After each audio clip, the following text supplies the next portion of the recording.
को destiny change करते लोग बाबे रात को जागते हैं, टोना करने वाले रात को जागते हैं। हाँ, रात को डर लगता है लोगों को, दिन क्यों नहीं लगता? पॉलिटिशियन रात को काम करते हैं, सभी अफसर रात को बैठते हैं, बड़ी बड़ी स्ट्रेटेजीज रात को बनती, और कलीसिया रात को सो रही है। यीशु मसीह ने चेले चुनने थे, सारी रात क्या की? दिन को क्यों नहीं की? रात को आप डिस्ट्रैक्शन फ्री हो। रात को कोई दाल नहीं बननी, कोई आलू मटर नहीं बनने, कोई बच्चे ने रोटी नहीं मांगनी। अगर याद आ भी गया, बिल नहीं दिया, तो बिल रात को देने नहीं जाओगे, सुबह ही जाओगे। रात फ्री है और आप सो रहे हो।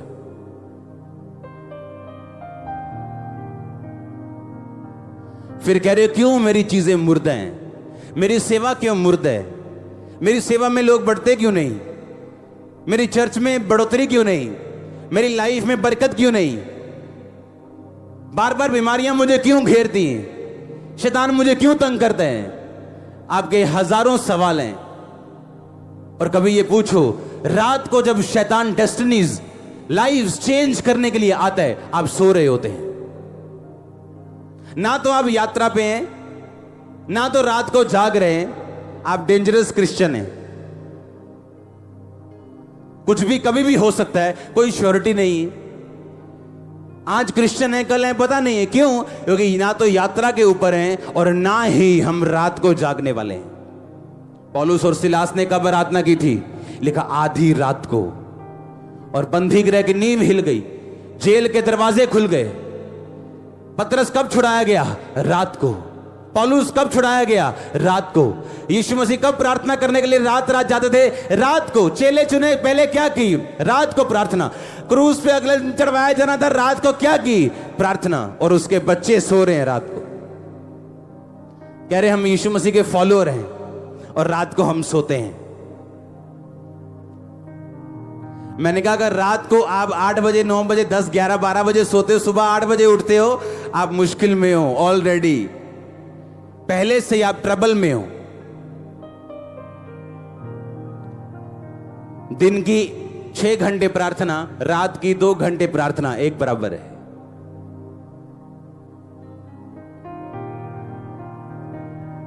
रात की 2 घंटे 3 घंटे की मेडिटेशन दिन के 6 घंटे मेडिटेशन के एक बराबर है। बाइबल भरी पड़ी कि बहुत भोर होने से बहुत पहले यानी रात को यीशु मसीह निकला और सारी रात प्रार्थना की। हीलिंग मीटिंग करने के बाद सारी रात प्रार्थना की, हीलिंग मीटिंग करने से पहले सारी रात प्रार्थना की।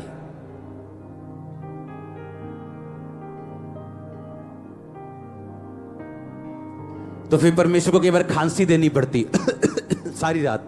बोलता है अब ठीक है, तू जाग रहा है, प्रेयर कर रहा है, खांसी के साथ कर। तो वो आपको खांसी दे और आपसे प्रेयर करवाए, अच्छे गले से क्यों नहीं प्रेयर करते आप? हां, कहता मैं छड़ी लेके तेरे पास आऊं या प्यार से आऊं? आप चाहते हो शैतान मुर्दा चीजें रखे आपके जीवित उठा ले? नहीं चाहते। अगर आप नहीं चाहते, आपको रात को जागना पड़ेगा, आपको यात्री बनना पड़ेगा जो एक जर्नी के ऊपर है, अपनी जिम्मेवारियों को समझता है, उसे मालूम है डिस्ट्रैक्शंस को उसने अवॉइड करना है और आगे बढ़ना। हालेलुया। सुनो, अगर आपने दिमाग लगाया, अपनी सेंस लगाई, आप कभी आगे नहीं बढ़ पाएंगे। मैंने एक वचन आपको पढ़ाया था, अभी सुना था कि नहीं? क्या था वचन वो? दूसरा राजाओं 5 6 बाब 7 बाब 3 वचन मैंने आपको पढ़ाए। पहला वचन मैंने जो आपको पढ़ाया वो ये था, नामान नामक एक बंदा जो बड़ा प्रतिष्ठित, बड़ा ऊंचा सेनापति था, बड़ा प्रतिष्ठित था बाइबल कहती है, लेकिन वो कोढ़ी था। उसके राजा ने कहा ठीक है, अगर तेरी नौकरानी कहती है कि इजराइल में तू जाए तो चंगा हो जाएगा, ठीक है मैं तुम्हें भेजता हूं इजराइल में। वो इजराइल गया, उसके राजा के पास, उसने सोना चांदी 10 जोड़ी कपड़ा दिया और बोला कि ये चिट्ठी पढ़ो। इजराइल के राजा ने चिट्ठी पढ़ी और चिट्ठी में लिखा था कि मेरे सेनापति को कोढ़ से चंगा कर दो। राजा ने कपड़े फाड़ लिए। कहता मैं क्या परमेश्वर हूं जो चंगा कर दूं? कहता शायद वो लड़ाई करने का बहाना ढूंढता होगा। अलीशा को मालूम हुआ कि राजा ने कपड़े फाड़े। अलीशा ने कहा ठीक है, इसको यहां भेज, ये बंदा जान जाएगा कि इजराइल में एक शमरोन में एक भविष्य दोक्ता है परमेश्वर का। वो उसके पास आया। अलीशा मिला भी नहीं, हेलो हाय नहीं की कि बड़ा तगड़ा मिनिस्टर आया बाहर, और अंदर से बोल दिया इसको बोल दो जाके यर्दन में 7 डुबकियां मारे, इसका कोढ़ चला जाएगा। वो गुस्सा किया कि मेरे को आके ले हैंड नहीं किया, मुझ पे हाथ नहीं रखा, मेरे से हेलो नहीं की, मुझसे मिला नहीं। तो उसका नौकर कहता क्या मुश्किल बात उसने कह दी? उसने यही कहा ना डुबकियां मार, तो मार लो, क्या दिक्कत है? उसने डुबकियां मारी, कोढ़ चला गया। वापिस आया, सुनो वापिस आके कहता है ये सारे ऊंट जितने मैंने सोने और चांदी और कपड़ों से लदे हैं, ये मैं आपको देना चाहता हूं। ये बात नहीं कि अलीशा ऑफरिंग नहीं लेता था। बाइबल कहती है उसने औरत से ऑफरिंग ली, लेकिन उस ऑफरिंग को उसने मना कर दिया। उसने कहा नहीं, मैं ये पैसा तुझसे नहीं ले सकता, परमेश्वर मुझे अलाउ नहीं कर रहा। उसने बहुत मनाया, ले ले, उसने नहीं लिया, वापिस चला गया वो अपने पैसे के साथ। 6 बाब में लिखा कि उसके चेले उसके पास आके बोलते हैं कि प्रभु, मालिक, गुरु, स्वामी, हमारे पास रहने की कमी है, लोग ज्यादा हैं, तो हम घर बनाना चाहते हैं। उसने कहा ठीक है बना लो। तो कहता हम लकड़ी काट के चलेंगे, तू भी हमारे साथ चल। तो लिखा अलीशा उनके साथ लकड़ी कटवाने के लिए चला। तो एक कुल्हाड़ी उनके पास थी, उसकी जो बेंट थी, उसका जो ऊपर का मुंह था कुल्हाड़ी का लोहे का, वो पानी में गिरा। आप ये इमेजिन करो, लाखों रुपया ऑफरिंग का एक दिन पहले त्यागने वाला प्रॉफिट, उसके लोगों के पास कुल्हाड़ी तक अपनी नहीं थी। इमेजिन कर रहे हैं आप? बाइबल कहती उस टाइम अकाल पड़ा हुआ था, और जब अकाल पड़ता था चीजें महंगी हो जाती थी। लिखा एक टुकड़ा चांदी में आधा कबूतर मिल रहा था। लिखा 2 टुकड़े चांदी में आधा किलो चिकन मिल रहा था। 3 टुकड़े चांदी दो तो 1 किलो पनीर मिल रहा था। इतनी महंगाई थी, और अलीशा ने लाखों रुपया ठुकरा दिया।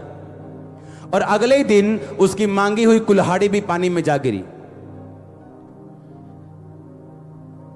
जब शैतान आपके सामने जरूरत रखे,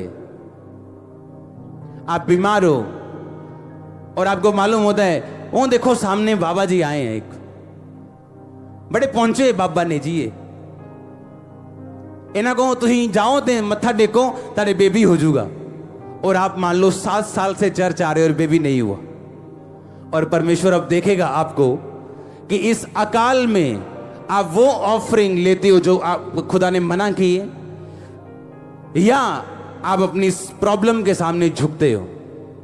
7 बाब पढ़ेंगे। 7 बाब में लिखा, कहता इतना अकाल पड़ा कि लोग अपने बच्चों को खाने लगे, और इजराइल का राजा दुखी होकर कहता कि इस अकाल का जिम्मेवार अलीशा है, और वो अलीशा को मारने के लिए चला। अलीशा ने कहा अंदर से बैठे बैठे, कहता कल ऐसा होगा, मैं आपको आसान भाषा में समझाता हूं। कहता 1 रुपए में 1 बोरी कनक मिलेगी, ऐसा समझ। जहां 100 टुकड़े चांदी में 1 बोरी कनक नहीं मिल रही थी, 1 लाख रुपए की 1 बोरी मिल रही थी। अलीशा अंदर से कहता कल 1 रुपए में 1 बोरी मिलेगी।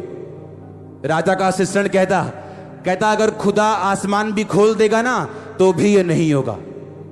और बाइबल कहती ऐसा हुआ, क्योंकि साथ में कुछ राजा ऐसे थे जो बड़ी लूट लेके कहीं जा रहे थे, और परमेश्वर के दूतों ने उन्हें डरा दिया और वो अपनी लूट छोड़कर भाग गए, और वो सारी लूट इस्राएलियों ने लूटी।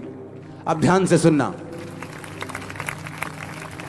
इतनी अबंडेंस हुई, इतनी अधिकता हुई, इतना अन्न हुआ, इतनी आशीष हुई कि पैसा बहुत थोड़ा लग रहा था और अन्न बहुत ज्यादा मिलना शुरू हो गया।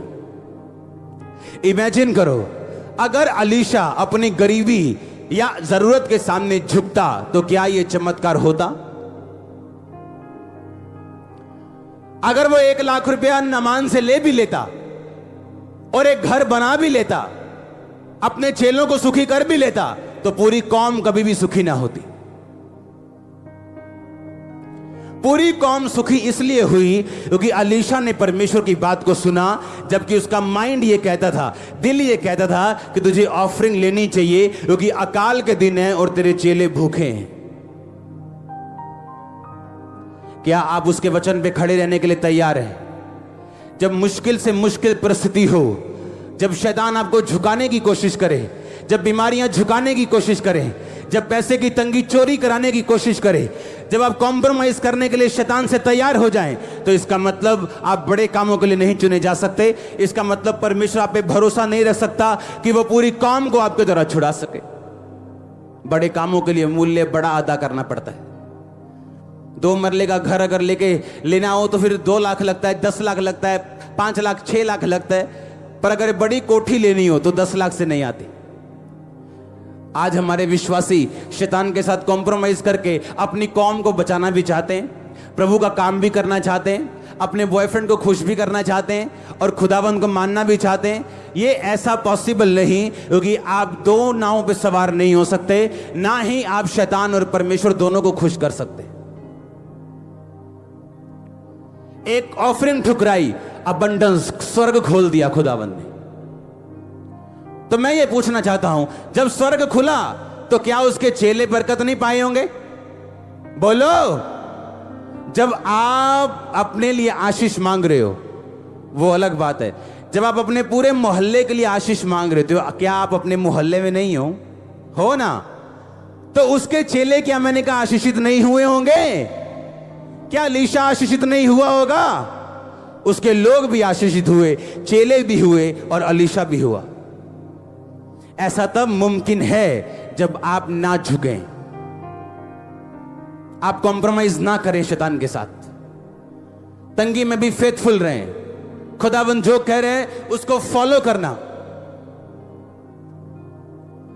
हालेलुया, उसको फॉलो करना जो परमेश्वर कह रहे हैं। बावजूद आपका दिमाग, दिल, आपके घर, आपके लोग, समाज, ऊंचे छोटे बड़े पदवी वाले लोग क्या कह रहे हैं आपको, आप इसके बावजूद जो वो करें जो खुदाबंद आपको कह रहे हैं, फिर कैसे रिजल्ट नहीं आएगा? Subscribe now and press the bell icon. Never miss an update.